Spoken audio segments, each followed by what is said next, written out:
For years, social media networks have grown into giants. And all along, their platforms have been used to spread fake news, misinformation, and abusive content. Now, European regulators want companies to do better or take painful hits to their bottom lines. We need to make rules that put order into chaos. A safe digital space is one that protects users from illegal and harmful content while preserving the freedom of expression. And that is the very important balance that we have been keeping. Brussels is proposing a Digital Services Act to hold companies liable for harmful content on their sites. Social media firms could face fines of up to 6% of their global revenues for failure to police posts. Banned content would include hate speech and posts on child abuse. The use of bots to influence public welfare issues, such as health, would also be prohibited. And companies would be required to publish details about their advertisers, as well as algorithms that determine what users see on their home pages. The UK is also considering similar rules targeting Facebook, Twitter, and TikTok. It proposes a stiffer fine of 10% of revenues if companies don't remove content that harms children. We are entering a new age of accountability for tech to protect children and vulnerable users, to restore trust in this industry, and to enshrine in law safeguards for free speech. The changes would follow rules implemented in Turkey in October. Ankara now requires companies to block harmful posts within 48 hours of being found. Penalties include fines, the reduction of bandwidth for offending social networks, and outright bans. We aim to protect our citizens, especially our children, who are more vulnerable than adults. Across Europe, tech firms have also been accused of dodging taxes, violating privacy rights, and stifling competition. Officials say the proposed rules should keep the industry from getting too big to care about the problems they cause. Paolo Montesillo, TRT World. Well, for more, let's go to Maria Rua Aguete. She's the Executive Director of the technology research firm Omdia in London.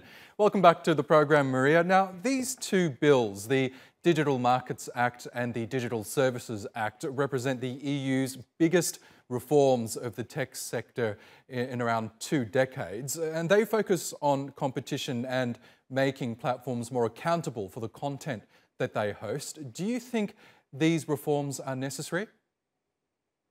These reforms are absolutely necessary.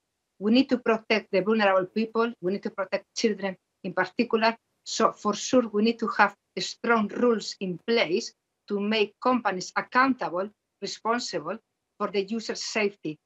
So, I mean, in the past, some of these companies like Facebook, we will all remember in 2018, with the scandal of Cambridge Analytica, they had a fine, but it was only £500,000 for a company which revenue is 70.7 billion.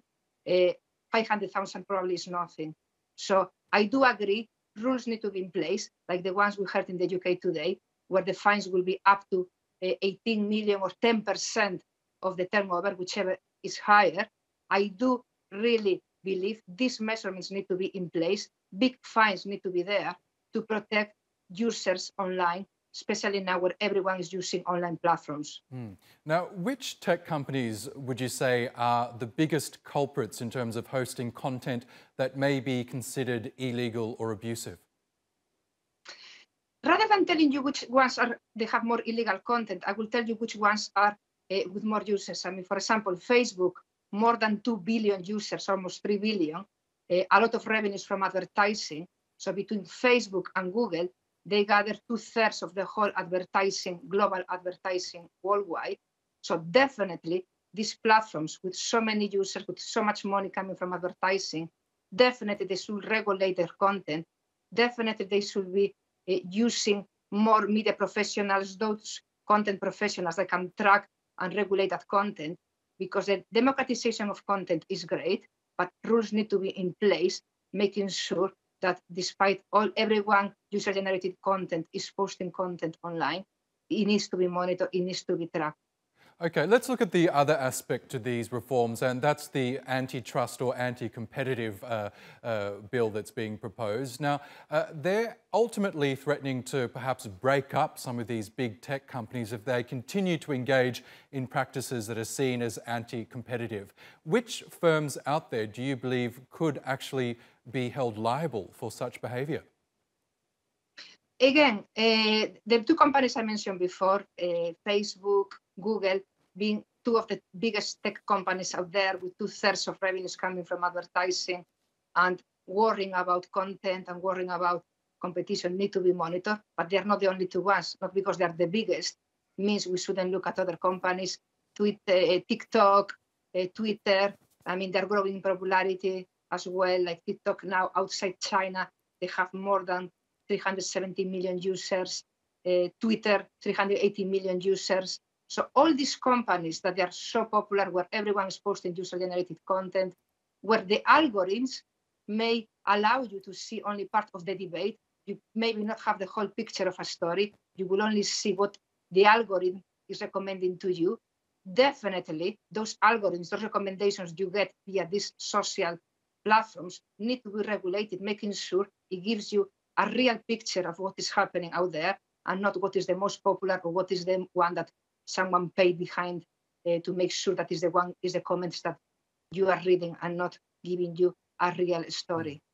And we know these bills face a long journey ahead before they are ratified, having to go through the European Parliament and the approval of all the member nations. But let's see what happens in that time. Maria Rua Agüete, thank you again for joining us from London. Thank you for inviting me. Always a pleasure.